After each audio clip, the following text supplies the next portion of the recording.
Ladies and gentlemen, our next speaker is the Victorian State Member of Parliament for the District of Doncaster, a Minister for the portfolios of Mental Health, Community Services and Disability Services and Reform. Please make a very welcome the Honourable Mary Wooldridge MP.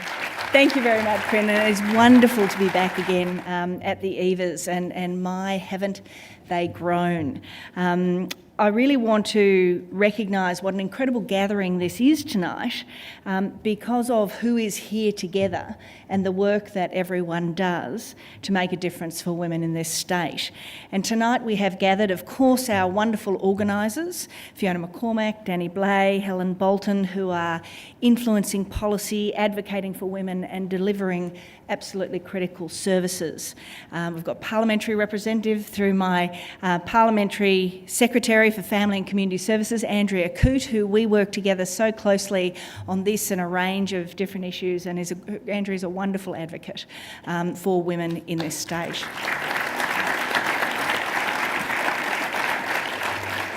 It's wonderful also that Susan Riley, Deputy Lord Mayor, is here tonight, and she was telling me on the way in that the City of Melbourne is the first capital city to have a plan on eliminating violence against women, and a great achievement and important work.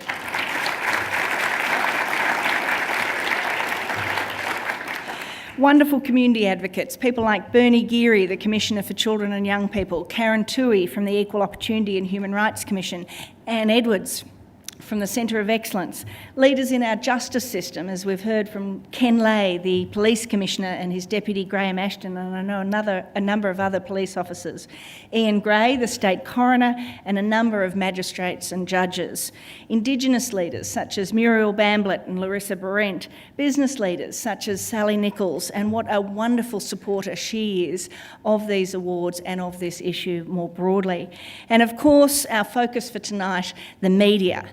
You are leaders in your field who, through weaving your magic and crafting a story, you have such a dramatic influence on the broad community and our collective rejection of all aspects of violence against women. I'd also like to take the opportunity to acknowledge and pay my respects to the traditional owners who have loved and nurtured the land we meet on tonight for many, many hundreds of generations. Now, that is a very long list of acknowledgements, but I think it's really important because tonight we have gathered in this room the vast majority of those who are leading the change that we know we need to see to eliminate violence against women. And the fact that everyone has gathered is a testament not only to the importance and the impact of these awards, but also the importance and impact of this very important issue. And it's an issue that's been on the agenda for at least 40 years, and in that time there has been a lot of change, often I think on an incremental basis. But I believe in the last year or two we have experienced a seismic shift. The community awareness and the media debate is now extremely prominent. The level of women reporting violence has increased dramatically. We have an improved specialist response with groups such as our socket teams and our new multidisciplinary centres, a new national research body to improve the evidence base, and that is just to name a few. And from a Victorian government perspective, we now have the first ever whole-of-government action plan to address violence against women and children. And we also have an investment of over $90 million this year alone to achieve the objectives of that plan. So as Minister, it is actually wonderful that Victoria's leadership in so many aspects of this issue enables us also to play an important role at a national level. And I can, just quietly amongst friends here tonight, let you know that discussions are well advanced to roll out these Victorian EVAs on a national basis. I think that would be a great achievement.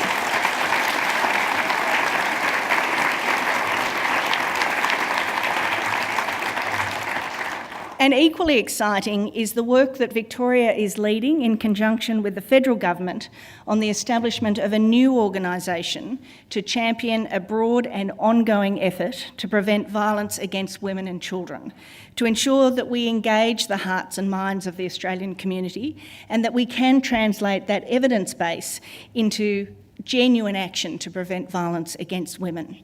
And just next week, just 7 short days, we will be announcing further details about this new Victorian-based national organisation.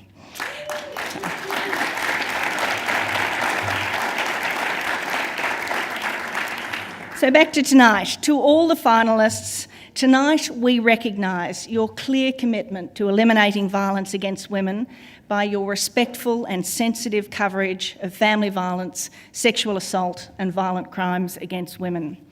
Tonight's awards, as have been said, is important because they acknowledge and celebrate the media's capacity to inform and educate, investigate, expose, highlight such injustice that happens too regularly. You also have a wonderful capacity to shine a light on the human face of that violence and to amplify the voices of the victim, giving power to women who so often feel powerless. And it is your acute public lens that helps to continue to motivate all of us, those who are gathered in this room and the community beyond, to drive even further for solutions to address the remaining hurdles and barriers. So in conclusion, I do want to thank the selection panel. I know they've had an incredibly hard job to narrow down the fields and to select a single winner. And congratulations to all of you who are being recognised tonight. Please continue this very important work and use tonight as a motivator to continue to report so well on such an important issue. And personally, I look forward to continuing to work with all of you to achieve our objective and our common quest to eliminate violence against women. Thank you.